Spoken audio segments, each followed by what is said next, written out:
Hey, it's Keisha. Welcome and welcome back. So you saw the title of this video, Fear, Doubt, Faith, and Trust. And by that title, you can imagine it's going to be a big one. So let's just get right into it. I'm doing this video because I saw a comment on one of the other videos that when they try it my way, it doesn't work. And I thought about that and what could possibly be the reason. And this is what Spirit gave to me to share. And so if my experience can help someone, hopefully that person, as you move from fear and doubt to faith and trust, then I think that's a good thing. And I thought probably the best place to start would be where I started, which was in the Bible. I have always appreciated the Bible as literature. That's how I came to it first, actually, because I really like the poetry in it. But later, as I discovered, it's more than that. It's an instruction manual in human action and interaction. And that's one of the reasons it's been read by so many people over so many centuries, is that it speaks to so many aspects of the human existence. So I thought I'd start with taking you through some of my favorite verses, ones that sustained me during difficult periods of my life, tell you how I processed them and help move them from just words on the page to the thought in my heart and how I lived on it. So here goes. So let's just start with, there are a lot of verses in the Bible that start with do not fear or fear not. In fact, there are 365 of them, one for each day of the week, to give you an idea of the importance of that particular concept, do not fear. But one that I particularly liked was do not be afraid or dismayed. Another word for confusion or doubt. Be strong and of good courage. That's from Joshua, chapter 10, verse 25. And remember, Joshua's charge was to go into the land of Canaan and take it. And, Joshua's claiming of the promised land. That's really what you're trying to do when you're trying to overcome a challenge that's before you. You're trying to move into your space of good. You're trying to move into your promised land. And I think that verse is perfect for that. Another one that I really like from Exodus is 15:2. The Lord is my strength and my song. He has become my salvation. And the way I reasoned this and really move the words from my head to my heart was, the Lord, meaning law, is my strength and my song. My song is all that I'm going to speak, right? And it has become my salvation. It is what will provide the way for me to overcome. And as I was preparing these notes, I came across a comment in one of my old journals back from November 2015, where I'd written that particular line from Exodus, the Lord is my strength and my song and has become my salvation. And beneath that, my higher self was talking to me and wrote, soon, when all is well, you're going to look back on this period of your life and be so glad you never gave up. I am here today, and that is the truth. I am so glad that I held to these words and grew my faith and didn't give up. Also from Exodus, and I think one of the reasons that Exodus is such a good example or place to draw from is because it's a book that tells a story of people who were being persecuted and overcame a serious, set of challenges. And so there's a lot of instruction and wisdom in that. And one of my favorites is, fear not, stand still. See the salvation of the Lord he will show you today. The Egyptians you see here today, you will see them no more. Jehovah will fight for you and you shall know peace. And my process and my thought for having, to move those words into my body and my being was that fear not, stand still. Do not get freaked out by what you think you see. Just stop for a minute. See the salvation of the Lord. Envision what it will look like when you have overcome, and hold to that. The Egyptians that you see here today, the Egyptians in this case are problems, the issues that we're confronting. You shall see them again no more. Jehovah will fight for you and you shall know peace. The activity of God will move into and through you and you will be at peace. Right?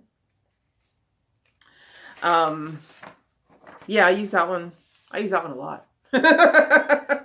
Another one. This one right here. Psalm 91, verse 1. He that dwells in the secret place of the Most High shall abide under the shadow of the Almighty. The poetry in that gets me every single time. But when I went beyond the poetry and the rhythm of it, and I listened and really thought about the words,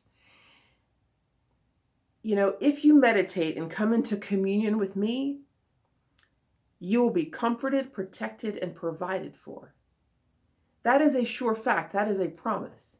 And I have lived on that for quite some time. I mean, if you take that into your heart and let it work throughout your being, you will become untouchable.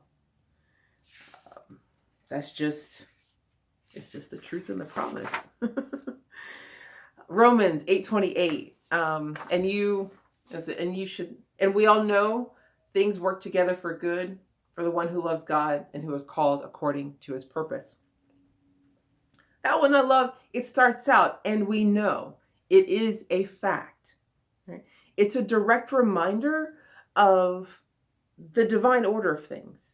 And this is the verse that I probably used the most when I stepped out into something new, and then the results that I was getting initially didn't look like what I was expecting. It was reciting this verse that always brought me back to the center of my being and reminded me that I was indeed on the right path.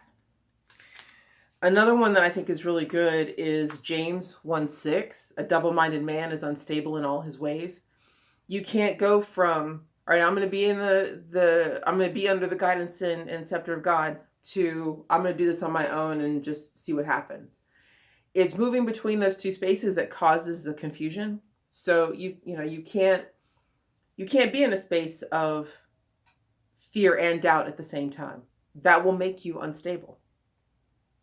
And so, what happens often is we get centered in our faith, we get some guidance from God, and we start to step out on it. And because we don't know what to expect, or what we see isn't what we expect, we get a little confused and freaked and start to think, okay, what do I need to do now? And it gets confusing. When rather than thinking, what do I need to do now? The question needs to be stepping back into God energy, or, that enlightened space, and asking, what is mine to do? What is the truth of this experience? That takes practice, and it's a process. Another one that I really, really love, Psalm 46, verse 5, God is in the midst of me, and I will not be moved. The idea that because I have connected with my higher self and I'm moving in that power, I'm not going to be troubled by what I see. I'm going to hold to the truth of God, and I'm not going to give any attention to anything outside of that. And this last one, look, when I tell you it made me a beast, I am not even kidding. In fact, I love this verse so much, I've done a separate video in Russian on the verse, and I've also done the translation in English, so those will be up. I'll link them in the D box. So Isaiah 55:11, so shall my word be that goeth forth out of my mouth. It shall not return unto me void. It shall accomplish that to which I please, and prosper thereunto where I sent it. That's it. I mean, that is my word as law. And I live on that one. So obviously, you can see that I've got some passion when I think about these verses and my responses to them. But that's because I went through some things, and these were the verses that helped sustain me as I was moving through those challenges. When I was tired and hurt by yet another disappointment, when it seemed like all of my effort was coming to naught, or even when it felt like God was mocking me in my faith, these core verses were the ones that I always came back to that helped me bring me back to center. The thing is, though, it's a process, and nobody can do it for you. You can have other people pray for you, but that's not the same thing as you believing it in yourself and actually taking that next step forward. And yours is a path that you have to walk yourself, but you don't have to do it alone. There is support. And when you are alone, you can let the vibration of these words work in and through you, and they will change your molecular being. Because one with God is a majority.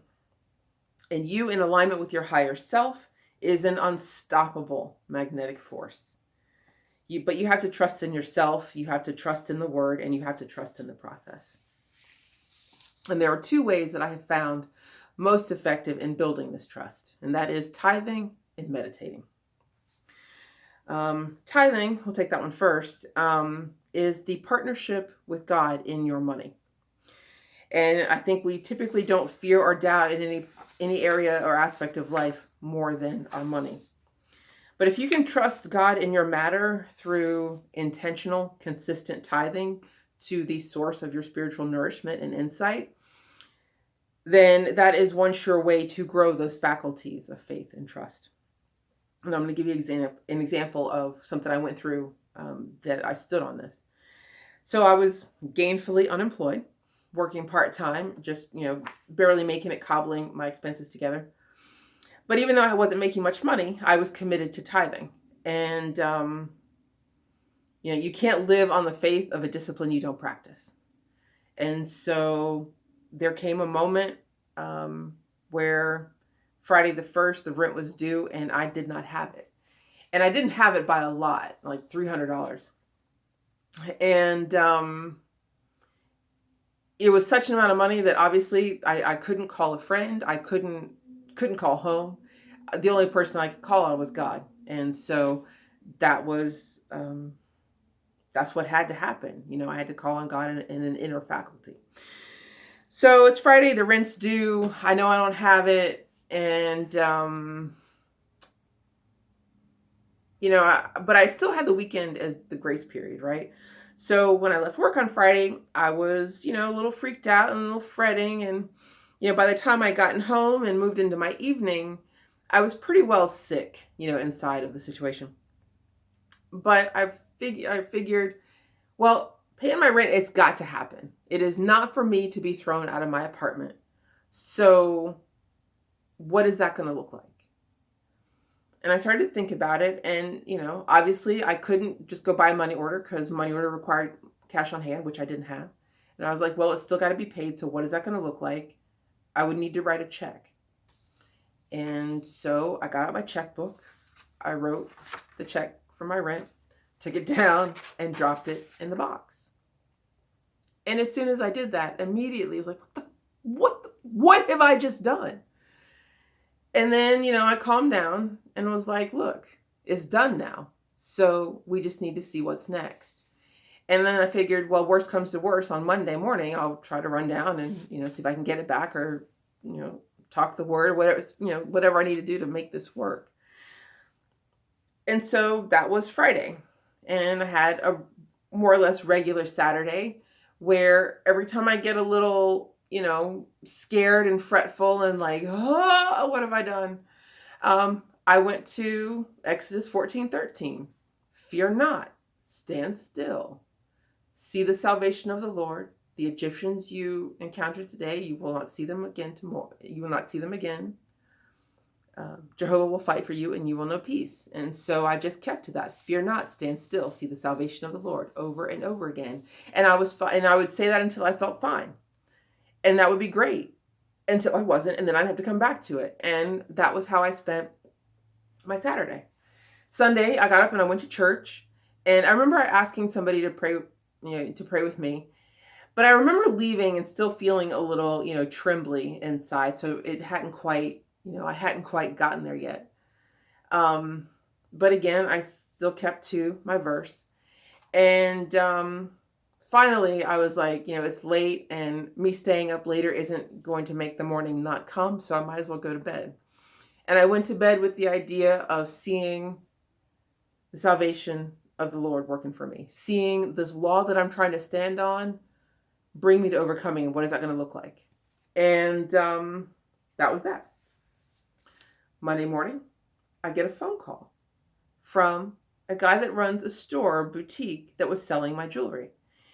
And it was kind of unusual because my jewelry had been there for a while, but I don't think I had made that much money, So I really, of course I wasn't expecting it, but he called me and he says, hey, I sold some of your work. I've got a check for you. Can you come down? And I'm like, yeah, I'm on my way. I'll be there soon.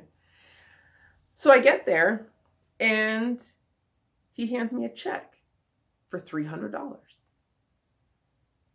And, of course it took all of my, strength not to, scream and cry.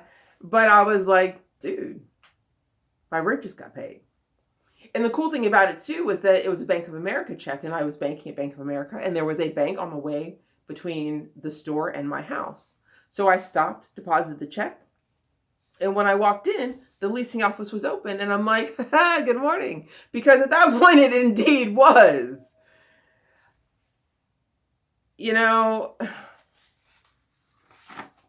That's what it is to stand on faith. You have to walk up to the experience knowing that you are going to overcome. Stand on the law and let it work out in and through you.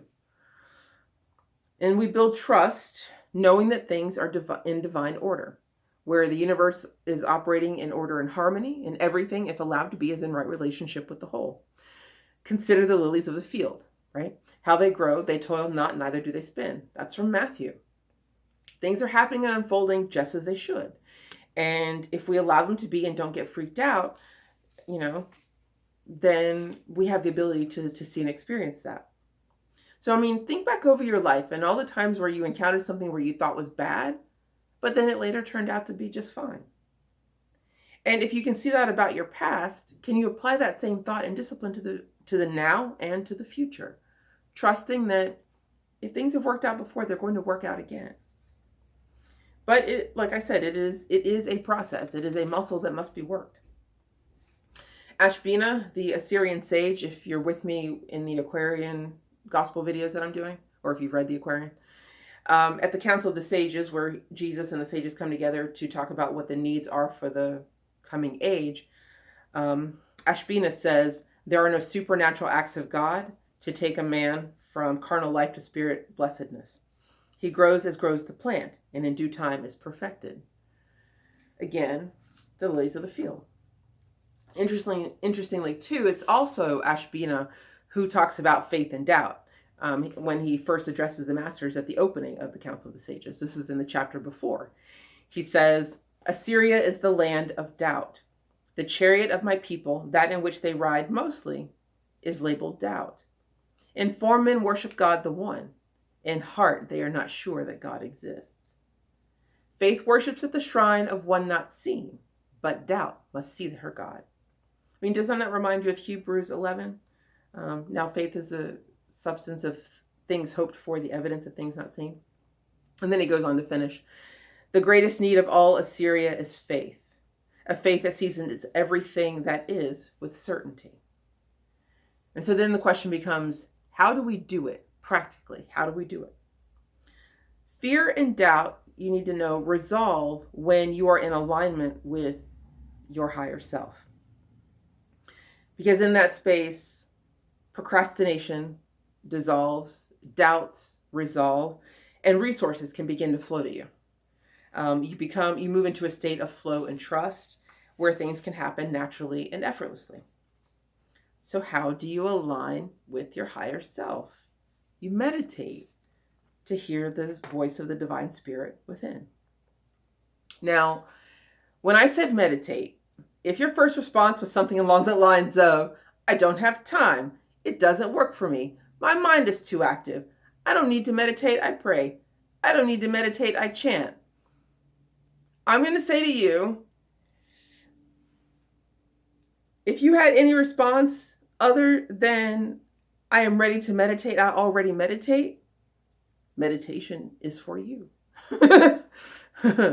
That's the indication that you need it. Because the truth is, all of those other responses are smoke screens the ego throws up to keep you where you are.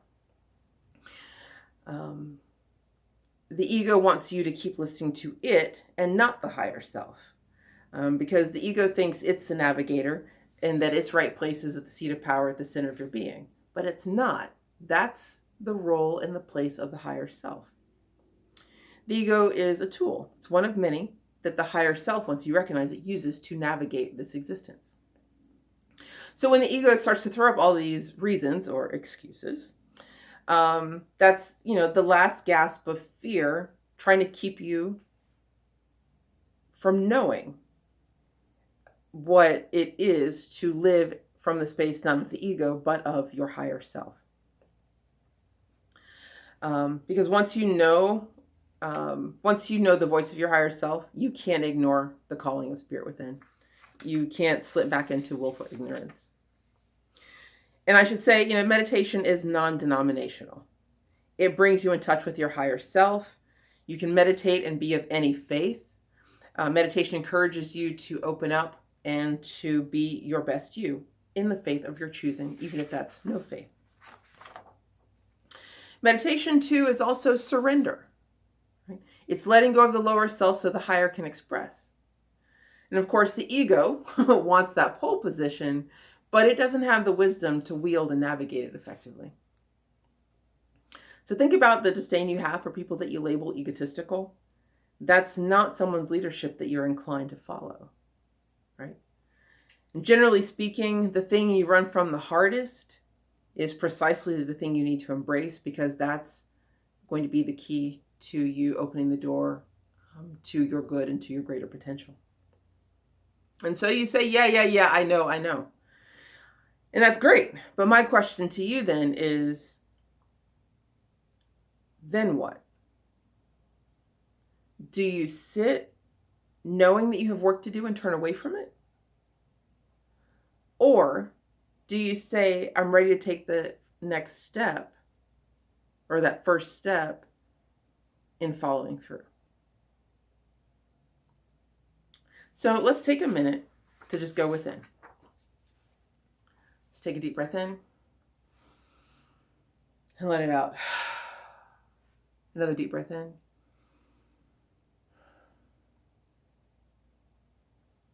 Father, Mother, God, we invite the activity of you into our world.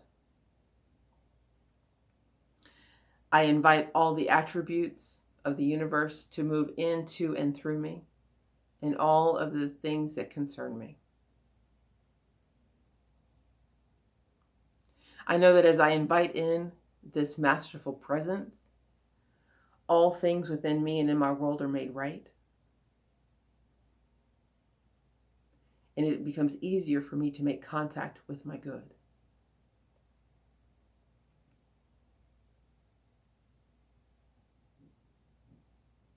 I'm ready to set aside time each day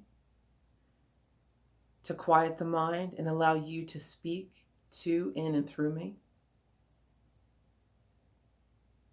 And for the good that I receive in my income, I pledge to return to you, to the sources of my spiritual nourishment and inspiration, 10% of my income. Partnering with you is the greatest source of peace, of faith and trust I could possibly know. And I'm looking forward to living from that space. Breathe. And so it is. Like I said, this one was just a little bit different. Kind of feel like I should pass the plate.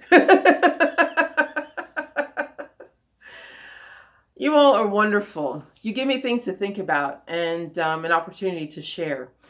The comments are really important, and of course I read them all. So leave more of them because you are my inspiration.